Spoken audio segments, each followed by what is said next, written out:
ұлттық сана ғой сонда бәрі. Қай ұлт бар өзінің ана тілін ұмытып, өзге елдің тілінде баласымен сөйлесіп, баласымен шай ішіп, әке-шешесімен өзге ұлттың тілінде араласып, хал сұрасып отыратын. Бұның барлығы құлдық сана. Сіздің аты жөніңізде оф, еф, ич деген жалғаулар бар ма? Сіз әлі күнге дейін құл болып жүрсіз. Сіз оянбайсыз. Сіздің балаңыз оянбайды. Сондықтан Абай Құнанбайұлы, Бауыржан Момышұлы, Шәкәрім Құдайберді ұлы деп жазылған, қызы деп жазылған. Бүгіннен бастап соған кірсіңіз. Содан кейін қазаққа жау алыстан келмейді. Қазақ өзіне өзі жау. Қазақтың ішінен шыққан жаулар бар. Мен жаңағы енді қандай болса да асыл хан дейді, мынау тәңірсіздер дейді, қазір дінді бұзып жатқан. Анау тілге қарсылар бар. Соларға бірді енді қалай алғыс деп айтуға да келмейді. Соларға жалпы бір аз болса да бір алғыс айтайын деп тұрмын. Өйткені неге? Мен олар құрмет көрсеткеннен емес, олар қазақ халқын оятуға үлес қосқандар үшін. Иә, жаман жақтарымен қазақты оятып жатыр.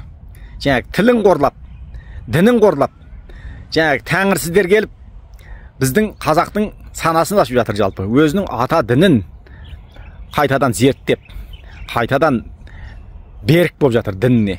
Ал тілін қайтадан үйреніп, тіліне құрмет етіп жатқаны осы жаңағы Асылхан деген ініміз бе кім, соның арқасы жалпы. Осы бойкот. Енді бойкотпен де қайда барамыз? Бұл да жақсы. Бұл әр нәрсені орнына қою керек қой. Қазақтың тілінің жоқтаушысы бар екені біліну керек. Ол сізбен бізге керек. Бұл мемлекеттік тіл.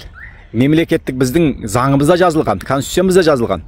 Мемлекеттің тілі қазақ тілі деп. Басқа тіл қосымша жүре береді.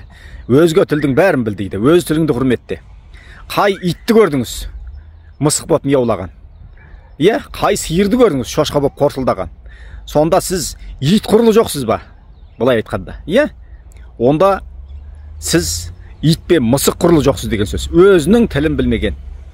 Өзіңіздің балаңызбен сол түрлі араласа алмасаңыз, сізде энергия алмаспайды. Рухани байлық, ұлттық құндылықтар бабадан, ұрпақтан ұрпаққа жалғаспайды. Міне біз осыдан сақ болуымыз керек. Сондықтан елім аман болсын, жұртым тыныш болсын десеңіздер, мынау арандатуға жол бермеңіздер. Бұның арты ұлттық бірдемеге ұласпау керек. Иә? Біреуді жек көру емес, өз тіліңді құрметтеу, өз дініңді құрметтеу.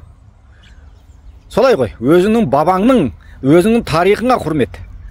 Міне, біз осыны ұмытпауымыз керек. Кімнің аты жөнінің артында оф, иш дегендер бар, бүгіннен бастап соны алып тастасын. Ешқандай қиындық жоқ. Сон дейді. Иә, халыққа қызмет ету орталығына барасыз да, сол жерде бір жұмада бітетін нәрсе. Міне, жастар сондықтан ояну керек, сақтану керек. Көрдіңіздер ме? Дастархан басында өз ана тіліңмен сөйлесу керек. Біздің әгі айтып еді ғой, Нұреке, Нұрсұлтан атамыз.